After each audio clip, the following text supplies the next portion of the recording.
Things I wouldn't do, part 2. And if you haven't seen part 1, that probably means you're not subscribed. So go subscribe and hit notifications. You'll thank me later.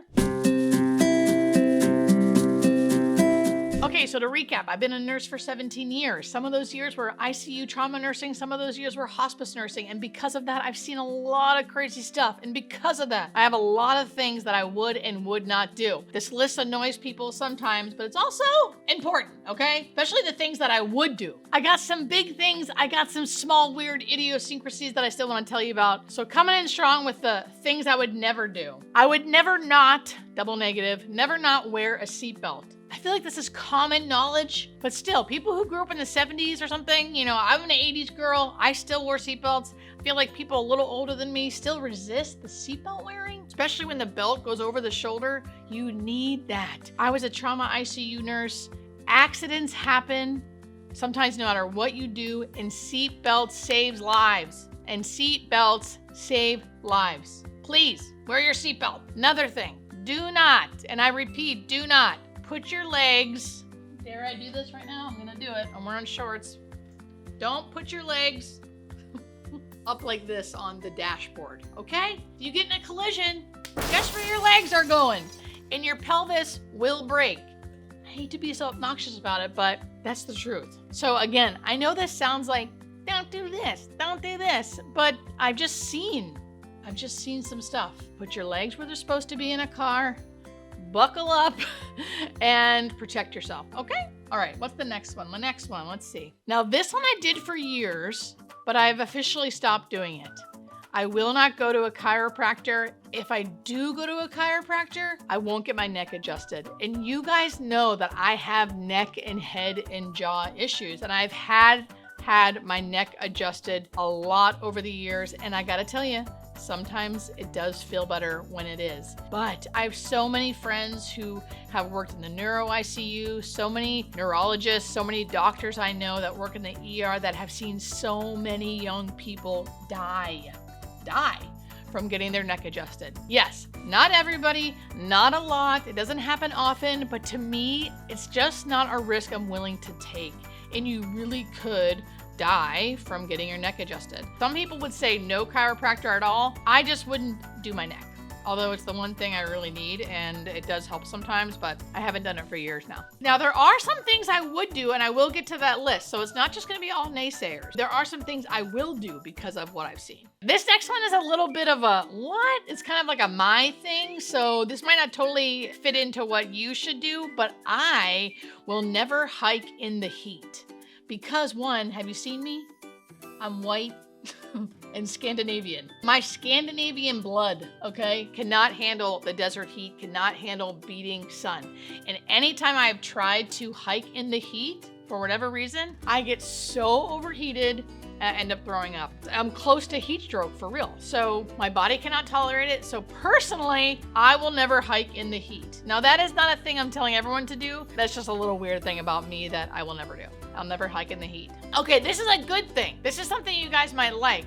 For all of you people watching this going, this chick has lost her mind. I will never push my sobriety. I am sober. If you haven't watched any of my videos and you don't know me yet, I am sober. I've been sober for 9 and some change years. I will never push my sobriety on somebody. So it's always attraction rather than promotion. If someone asks me about it or is curious, I'll tell them, but I'll never push it on anybody or tell someone that they should be sober. So that's one thing I will never do. Okay, let's get into things I would always do. Things I would always do. I will always get a yearly mammogram and possibly ultrasound, one if I need it, because I have fibrous tissues on these bad boys. And I will push for it sometimes too. If they say like, I don't need that, I will say, you know, I have a history of breast cancer in my family and I have fibrous tissue in my breast. I really do think I should get an ultrasound. And a lot of times they'll do it. So a lot of times you have to advocate for yourself. So I will never miss that yearly. I will also always get a yearly pap smear. And this could be wrong and maybe I'm a little too aggressive, but a lot of times now, if you get a cleared pap smear a couple years in a row, they'll tell you you don't need to come back for 3 years. I don't think so. Not this girl. Number one, I had an aunt die of ovarian cancer, so I always want to be up and up on my anything gynecological. So I will always get my yearly pap. Also on the side note of the mammograms, please, women and men, because men can get breast cancer, in the shower, check for any abnormalities, any changes in your breast tissue, anything that you feel out of the ordinary, and make sure you always go up into the armpit. This is where your lymph nodes are, so you want to be checking those. I would say at least every week. That way, every week you can tell, if one week it feels different, it's going to clue you in on, hey, I got to get this checked out. So make sure you're doing that as well, okay? Men and women. Fences around pools. I would always, now I don't have a pool, but if I had a pool, I would be very, very safe about the pool. Pool covers and pool fences around the pool. Children mostly drowned silently. What does that mean? That means that when they go into the pool and they cannot swim or they are drowning, they're not going to be screaming. I mean, there's been so many videos that give me chills. Luckily, these children were saved, but videos showing how a child can drown silently. They go into the water, they slip into the water, and they're not screaming and flailing around. The only reason why they're saved is because a parent happened to see. But that is how people can accidentally drown. So if I ever had a pool, I would always be watching. I would never let my children do it alone, and a fence around the pool. Now, I will say, I also, if I had children, which I don't, but if I did, I would start my children in the early swim lessons. My friends had their children in these classes, 6 months to a year, like before they were even conscious, like learning how to float on their back and do different things. That way, if God forbid, something crazy happened, they would naturally know what to do. And it's been a lifesaver for my parents and their kids. So I would also do that. That's something I would do. These last ones are the best ones, okay? Look into your genetics. Now, I don't want you to focus on your genetics and worry about your genetics, but know your genetics. If you know that your grandfather and your uncle and a cousin all had a certain type of colon cancer or a certain type of breast cancer, there's different genes that can create different cancers in families. I would know those things because it can help you prepare and know what to look for as you're aging. Again, I wouldn't focus on this stuff. I know, my last video too, it's I sound just like the bearer of bad news over here. And if you can tell, even as I'm saying this to you, I'm smiling because I don't look at these things as something that weighs me down. I think it's a part of life, and I think it's a beautiful way to go through life, to know what runs in your family, to know what to look out for, just to prepare yourself and to get screening early. There are things where insurance might say, no, you don't get a colonoscopy till after 50. But if you say to your doctor, hey, colon cancer has run in my family, my grandpa had it, my cousin had it, my uncle had it, they will say, oh yeah, then you should start screening earlier. And you should.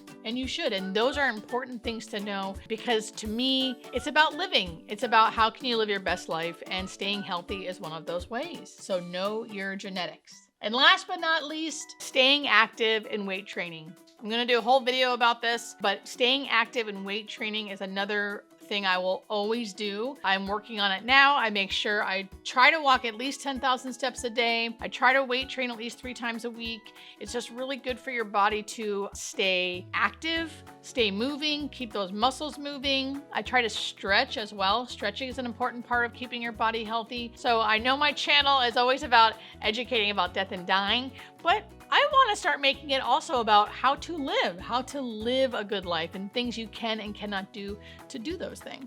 Oh, you know what? There's one thing I did actually forget. Something I would never do. I would never go against what my loved ones' wishes were. So I want to know all of my loved ones' wishes for their end of life, and I will never go against what they say, even if it's something I don't believe in. So even if my 90-year-old mom wants to be full code, I will make sure she's educated about it, first off. But even if she's educated about it and still wants that, I would never go against that. I will always follow what my loved ones' wishes are. So that's my things I wouldn't do part 2. And I want to hear in the comments what yours are. What won't you do? What are your weird things, like not hiking in the sun? You guys have to have some weird stuff like that. I want to hear from you. Okay, you guys, if you made it this far, I know you're one of the real ones. And of course, I have a million other things I wouldn't do, but one thing I will never not do is sleep without a sound machine. Have you guys slept with a sound machine? Now I can't sleep without a sound machine. So that is something I will never not do.